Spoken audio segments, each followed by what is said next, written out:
श्री शंकर गीता अध्याय 3. वंदन शंकर महाराजास आपल्या सर्व भक्तास या चरित्र यज्ञास करून घ्यावे सहभागी. महाराजांचे विषयी जो अज्ञ त्यालाच हा चरित्र यज्ञ करून सोडील पहा तज्ञ. चरित्र यज्ञ महतीही शंकर महाराज अयज्ञ रूप भजता कराल संसार कूप. भावनांचे टाकता कूप यज्ञ होईल प्रज्वलित. बारसे झाले थाटात शंकर लीला दाखवित. लोक भारावून जात बाळ लीला पाहून. शंकराची व्यवस्था समस्त माता पिता करी व्यवस्थित. त्याची सर्व काळजी घेत सांभाळीत प्रेमाने. कुणीव त्याला भासू नये काही कमी पडू नये. त्रास त्याला वाटू नये काळजी घेत नेहमी. उपासना शंकराची घरात इकडे शंकरास सांभाळीत. दिनचर्या दुहेरी चालत चालली ऐशी शिवभक्ती. शिवास अभिषेक करीत शंकरास अंघोळ घालीत. शिवास नैवेद्य दाखवीत जेवू घाली शंकरा. इकडे शिव होई प्रसन्न शंकर जाई आनंदून. माता पिता जाती घडून दिनचर्येत यापरी. तेवढ्यात म्हणे शंकर मी आता जातो दूर. आज्ञा द्यावी मज लवकर विनंती माता पित्यास. माता पिता गहिवरले ब्रह्मांड त्यांना आठवले. ते न काही बोलले तेव्हा शंकर म्हणाला आई बाबा दोघेही माझी काळजी मुळीही करू नका कसलीही.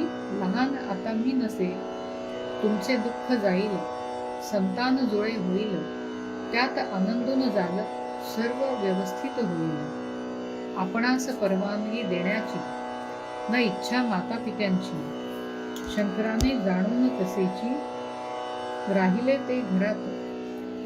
पुढे माता होई आनंदित शंकर कृपे तिज दिवस जात. कडक डोहाळे लागत मोहरून गेली ती.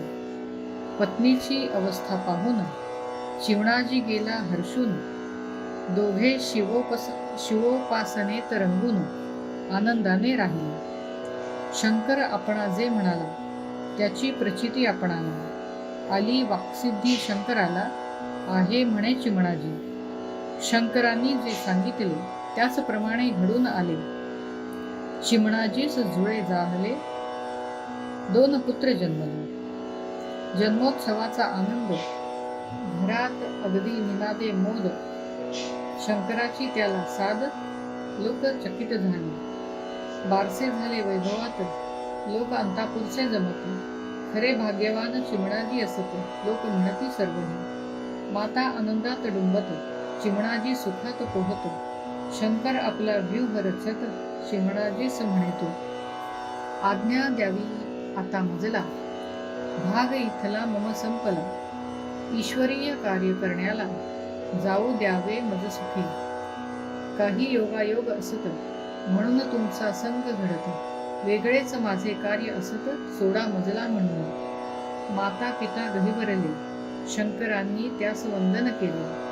आधी मातेचे चरण वंदिले नंतर वंदन पित्यास. शास्त्र सांगते सर्वास आधी वंदन मातेस नंतर करावे पित्यास. गूढ शास्त्रार्थ असे हा.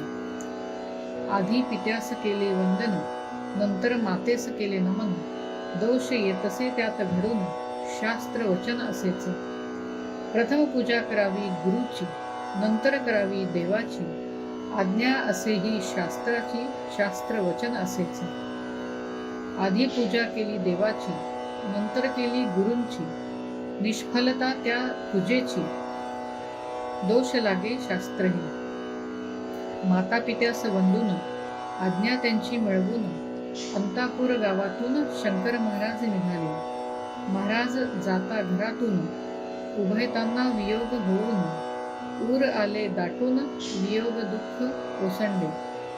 दोघास लागली हुरहुर वियोग दुःखात दोघे चूर. आठवणींचा मणिपूर काळ ऐसा चालला. वियोग दुःखावर जहाल रामबाण औषध काळ. निसर्गाची ही कमाल फार मोठी असेच. जसा काळ हो जाई तसे वियोग दुःख कमी होईल. पुढे तर आठवण बुजून जाई काळ असा समर्थ. जाताना अंतापुरातून लोक त्यांचे घेती दर्शन, मार्गातील झाडे वाकून नमन करीती शंकर. अंतापुरातून जाताना सर्वांनी पाहिले महाराजांना. पुढे कोणत्याही लोकांना दिसले नाहीत शंकर. 3 पावलात त्रिभुवन ज्यांनी टाकले व्यापून, त्यांनाच अशक्य काय अजून अंतराची तमाना. कोठे अंतापुर नगर, कोठे हिमालय शिखर, विस्तीर्ण केवढे अंतर त्यातून अष्टावक्र हे. शक्य कसे चालत जाणे, चालत अशक्य पोचणे, त्यातून हिमालय चढत जाणे मानवास अशक्य. परी शंकर महाराज चढून गेले नगराज, न चालताच अगदी सहज हिमालयावर गेले ते. निसर्ग सारा पाहिला, काही दिवस मुक्काम केला. नंतर हिमालय धुंडाळला, प्रसन्न त्यांना वाटले. नंतर केदारेश्वरावर जाऊन 12 वर्ष तिथे राहून, नंतर प्रयाग क्षेत्र पाहून निवास केलाच त्यात. गंगा नदी अध्यात्माची, यमुना नदी विज्ञानाची, सरस्वती ती भक्तीची, त्रिवेणी संगम प्रयाग. गंगा यमुना सरस्वती त्रिवेणी संगम पवित्र अति. याच त्या संगमावरती राहिले महिने 15. त्रिवेणी संगमावरी राहिला जणू त्रिनेत्रधारी. निवांत तेथे वास करी स्नान 3ही नद्यात. 3ही नद्या संगमात महाराजास स्पर्श करीतो. स्पर्श होता पावन होतो, संगम तो सर्वही. महाराज शिरता पाण्यात 3ही नद्यांची धांदल उडत. प्रथम स्पर्श आपणा हवा असत 3ही नद्यांचे मानस. महाराज एका क्षणात तिघींनाही संतुष्ट करीत. पाण्याची हालचाल जी होत पाहण्यासारखी असेच. हजारो माणसे संगमावर स्नान करून म्हणती शंकर. कोण त्यांना ओळखणार उभा असून शंकर. तीर्थाचे तीर्थत्व वाढावे, क्षेत्रांचे क्षेत्रत्व चढावे, पावित्र्यांचे पावित्र्य फुलावे म्हणून जाती सर्वत्र. कोणी आपणास पाहू नये, कोणी आपणास ओळखू नये, कोणास आपण कळू नये, योजना त्यांची होतीच. हे नवीन गृहस्थ कोण, येथे आले कुठून, काय येण्याचे प्रयोजन, कल्पना कोणा नसेच. तीर्थक्षेत्रांना भेटी देत, अनेक देशात हिंडत. फिरले सारा भारत, गेले युरोपामध्येही. सर्वत्र महाराजांचा संचार, जनमनांचा घेत समाचार. करण्या लोकांचा उद्धार, योजना त्यांची होती. महाराज विविध ठिकाणी विख्यात विविध नावांनी, लीला त्यांच्या विविध असूनी, अतर्क्य करणी त्यांची. सातपुडा या भागात सुपड्या बाबा त्यांना म्हणत. मध्य प्रदेशात विख्यात गौरी शंकर म्हणून. देविया बाबा म्हणून ख्यात गुजरात या देशात जॉन साहेब त्यांना म्हणत युरोप खंडामध्येच. रहीम बाबा म्हणून ओळखतात त्यांना यवन. शंकर महाराज म्हणून महाराष्ट्रात ज्ञात ते. कुंवर स्वामी समर्थ म्हणतात खानदेशात. ख्यात पाश्चात देशात सेंट जॉन्सन साहेब. पंढरीनाथ पंढरपुरात. टोंबो म्हणत आफ्रिकेत. नूर मोहम्मद खान अरबस्थानात. लहरी बाबा मध्य प्रांतात. मद्रासकडे गुरुदेव म्हणत. अशीच विविध नावे असत. प्रत्येक देशात ते राहत. सहस्त्र नामे तयांची. विविध प्रकारच्या देशात विविध नावाने प्रख्यात. परी सर्व हे महाराजच असत. कळणार कोणा कसे ते. परमार्थ म्हणजे काय असे हे लोकांना कळावे कसे. उद्धार होण्या वागावे कसे म्हणून त्यांचा संचार. उद्धार लोकांचा होण्यास, परमार्थ त्यांना कळण्यास, भक्तिभाव अंतरी उमगण्यास लीला करीत महाराज. विविध अशा प्रसंगात विविध चमत्कार ते करीत. सन्मार्गास लोका लावित. लीला त्यांच्या विचित्र. सर्वत्र संचार त्यांचा होत. नंतर आले महाराष्ट्रात. प्रथम प्रज्ञापूर नगरात पौर्णिमा होती. त्या दिवशी अक्कलकोट स्वामींचे चरण अगदी डोळे भरून पाहून त्यांनी साष्टांग वंदन करून मिठी मारली चरणास. दर्शन स्वामींचे घेऊन अष्टभाव आले दाटून, महाराज गेले आनंदून अपूर्व दर्शन झाले. साष्टांग करिता नमस्कार अक्कलकोट स्वामी तुष्टले फार, आनंद दोघाही हो अपार, स्वामी समर्थ प्रकटले. उठवून शंकर महाराजास भेटले एकमेकास, दोघांचेही त्या समयास बोलणे झाले निवांत. समर्थांच्या समाधीने ऐकले उभयतांचे बोलणे, समर्थांच्या आज्ञेने तेथून निघाले महाराज. सोडून या प्रज्ञापूर गाठले त्यांनी सोलापूर, आपल्या नादात असती चूर आले दत्त चौकातून. त्या दत्त चौकातून जुने दत्त मंदिरावरून शुभराय मठ देखून महाद्वारी थांबले. त्या शुभराय महाराज मठाधिपती महंत जनार्दन बुवा ते असत भगवत भक्त संत ते. मठाच्या सभा मंडपात जनार्दन बुवा भजन करीतो.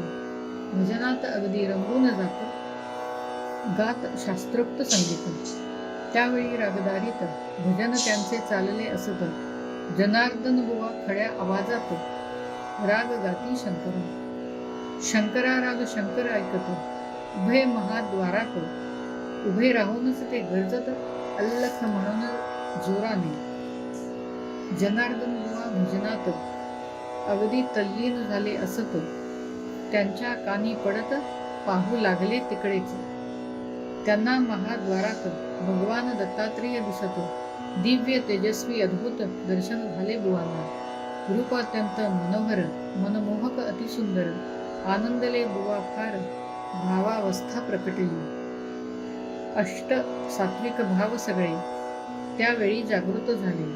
मन आनंदाने मोहरले, अनुभव दिव्य घेत ते.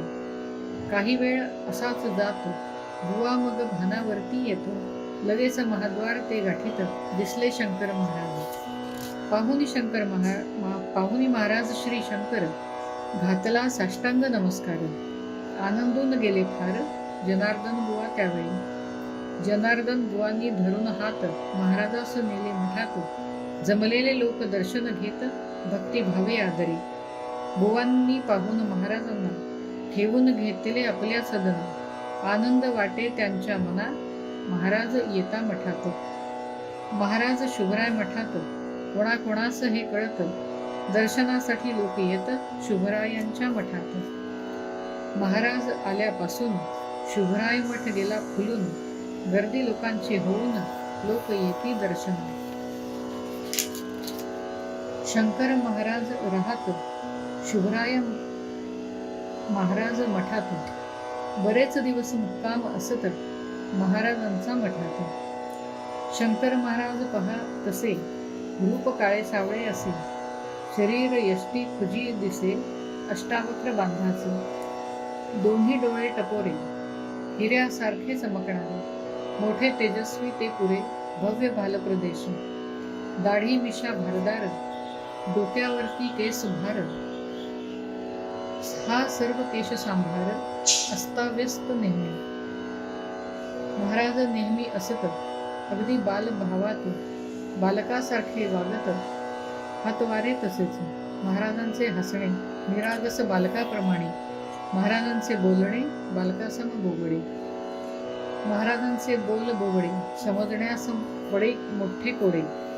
नवीन माणसानं उलगडे महाराजांचे बोलते. बोल त्यांचे ऐकू येई, परी शब्दांचा उलगडा न होई. बोलणे वाऱ्यावरती जाई, बोधन होई मुळीची. चहा सिगरेट आणि खिचडी यांची त्यांना विशेष गोडी. या वस्तूवर विशेष आवडी महाराजांचीच असे. अजानुबाहू महाराज गुडघ्याखाली अगदी सहज हात पोचत हा करसाज. अक्कलकोट स्वामी समोर दोन्ही हातांच्या बोटात अंगठ्या महाराज घालीत. 8 बोटे ती चमकत सुवर्ण मुद्रांमुळेच. या अंगठ्यामधली रत्ने जी जडविलेली चमकत असती पहा सगळी अंगठ्यांचे वैचित्र्य. महाराज वाढवीत दाढी जटा, डोक्यास जरी भव्य फेटा, गळ्यात शोभे सुवर्ण कंठा, रत्नजडित साजहा. कधी पॅन्ट कधी धोतर, कधी घालीत छाटी कधी विजार, कधी रेशीम पितांबर, कधी तर ते दिगंबर. कधी सदरा घालत, कधी उपरणे पांघरत, अंगावर कधी शाल घेत, कधी उघडे राहत. कधी सर्व हे वापरीत, कधी सर्व फुंकून देत, कधी केव्हा काय करत, नियम काही मुळीना.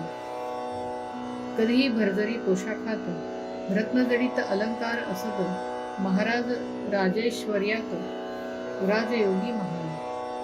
कधी जात गोवा प्रांतात, कधी असत गुजरातेत, कधी राहत केरळात, कधी आंध्र प्रदेश, कधी कर्नाटकात, कधी उत्तर प्रदेशात, कधी पाश्चिमात्य देशात, कधी महाराष्ट्रात.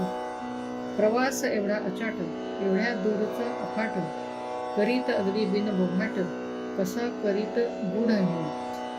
अंग तर वाकडे असे, चालत जाणे शक्य नसे, एवढे प्रवास केले कसे, त्यांचे त्यांनाच ठाऊक. वंदून शंकर महाराजास, महाराजांचे प्रवास, तिसरा अध्याय हा खास येथे झाला समाप्त. संतवर्य योगीराज सद्गुरु राजाधिराज श्री शंकर महाराज की जय.